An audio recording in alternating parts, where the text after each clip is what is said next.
Oke, assalamualaikum warahmatullahi wabarakatuh. Saya dengan Efrizal. Mohon maaf untuk webcam saya lagi error ya.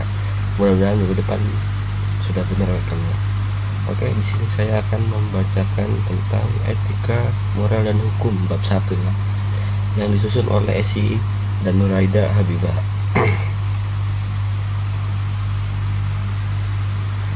Kita ke pendalaman dulu ya. Latar belakang. Di era globalisasi saat ini, para pelajar atau anak muda sekarang seperti kehilangan arah dan tujuan.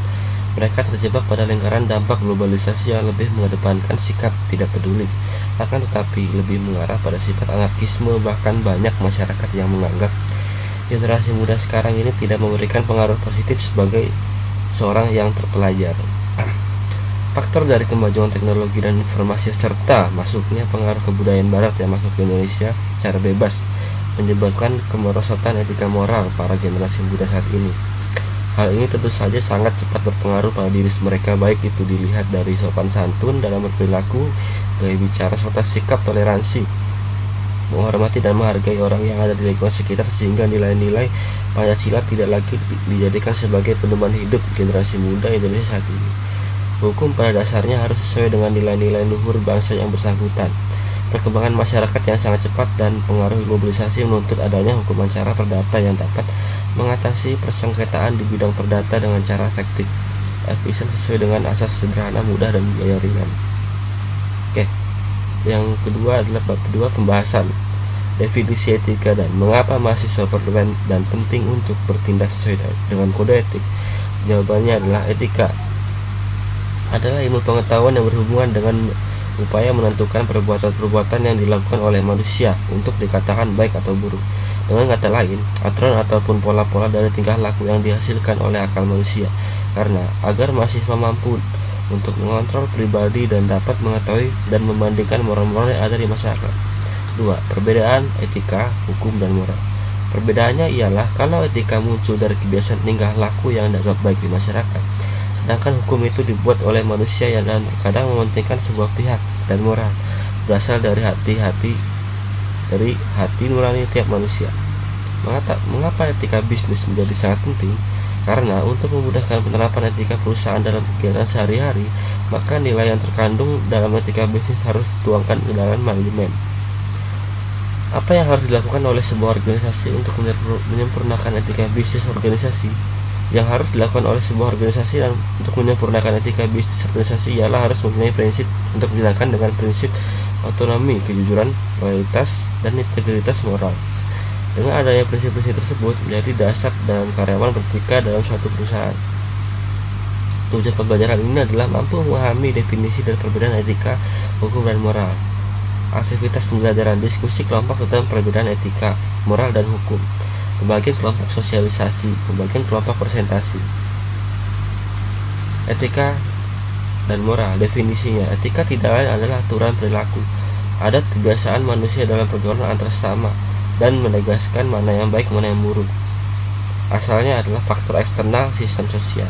Motivasi. Dalam beretika, tentunya dalam etika sosial, manusia harus mengetahui kewajiban, sikap, dan pola perilaku manusia sebagai salah satu anggota umat manusia. Etika individu menyangkut kewajiban dan sikap manusia terhadap dirinya sendiri. Fleksibilitas. Etika sangat konsisten. Definisi moral. Moral adalah nilai-nilai dan norma-norma yang menjadi pegangan bagi seorang. Oke, saya ulangi. Moral adalah nilai-nilai dan norma-norma yang menjadi pegangan bagi seorang atau suatu kelompok dalam mengatur tingkah lakunya. Asalnya adalah faktor internal individual.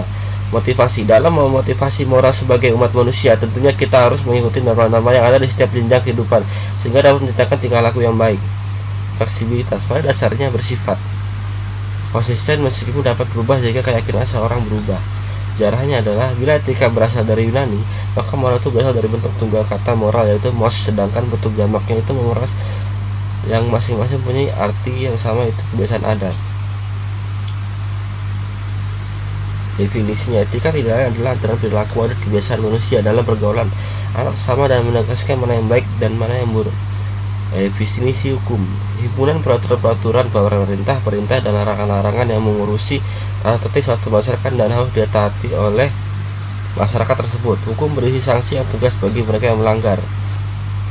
Isi etika deskriptif, etika yang hanya menerangkan apa adanya tanpa memberikan penilaian terhadap objek yang diamati. Etika normatif, etika yang menggunakan suatu penilaian mana yang baik, mana yang buruk, dan apa yang sebaiknya dilakukan oleh manusia. Etika yang objeknya manusia sebagai individu berkaitan dengan makna dan tujuan hidup manusia. Isi hukum, bersih tentang perintah, artinya kaidah hukum tersebut mau tidak mau harus dijalankan atau ditaati, misalnya ketentuan syarat sahnya suatu perkawinan, ketentuan wajib pajak, dan sebagainya.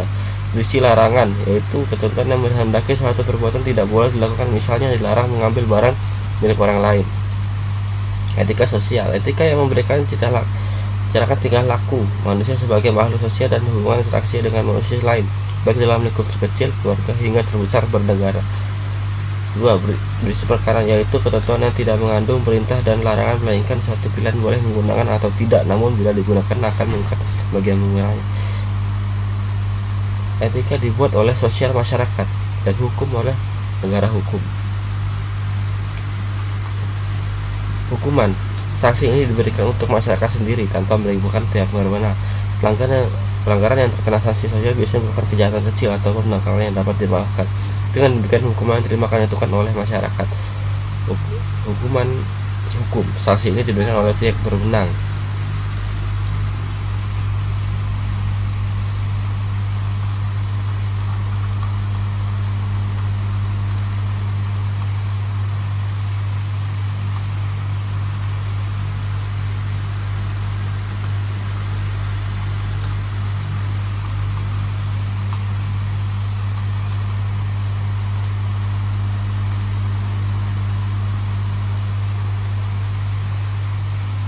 Hukuman, sanksi ini diberikan oleh pihak berwenang, dalam hal ini pihak kepolisian dan hakim. Pelanggaran yang dilakukan tergolong pelanggaran berat dan harus diganjar dengan hukuman pidana ataupun perdata, namanya suatu KUHP. Tujuan etika adalah untuk menciptakan nilai moral yang baik. Etika harus benar-benar dimiliki dan diterapkan oleh setiap manusia sebagai modal utama moralitas pada kehidupan di masyarakat. Etika yang baik mencerminkan perilaku yang baik, sedangkan etika yang buruk mencerminkan perilaku kita yang buruk dan akan menciptakan suatu keluaran, yaitu berbuat lain dari masyarakat. Hukum mengatur pegawai hidup manusia secara damai. Perdamaian antar manusia dipertahankan oleh hukum dengan melindungi kepentingan hukum seperti kehormatan, kemerdekaan jiwa, dan harta benda dari pihak yang merugikan. Contoh etika, hukum, dan moral. Mengucap salam etika, mengucap salam saat bertemu ke rumah orang lain. 2. Mencium tangan kedua orang tua ketika beraktivitas. 3. Membuang sampah di tempat sampah. 4. Mohon maaf ketika melakukan kesalahan. Hukum yang pertama adalah peraturan lalu lintas. 2. Membayar pajak. 3. Tidak merusak fasilitas umum. 4. Menaati hukum yang berlaku. 5. Menaati peraturan yang ada di sekolah. 6. Peraturan dalam agama. 7. Hukum di masyarakat. Dalam masyarakat juga terdapat hukuman. 8. Hukum dalam pemerintahan. Moral yang pertama adalah berbicara pelan di depan orang tua. 2. Menunduk ketika berjalan. 3. Membuat sampah pada tempatnya. 4. Tidak membuat keributan di masyarakat. 5. Tidak korupsi uang rakyat. Oke, kesimpulannya adalah manusia itu hakikatnya adalah makhluk sosial, mempunyai keinginan untuk hidup bermasyarakat dan manusia lain. Artinya, setiap manusia mempunyai keinginan untuk berkumpul dan mengadakan hubungan satu sama lain dengan samanya. Etika berarti watak kesusilaan atau adat. Sifat moral saling mengadakan hubungan satu sama lain dalam masyarakat. Agama adalah upaya manusia untuk mengenal dan menyembah ilahi yang dipercaya dapat memberikan keselamatan serta kebiasaan hidup. Hukum sebagai hasil kemundangan formal ataupun dari kebiasaan, di mana suatu negara atau masyarakat tertentu mengaku terikat dengan aturan yang ada. Oke, terima kasih. Sekian dari saya. Saya akhiri. Assalamualaikum warahmatullahi wabarakatuh.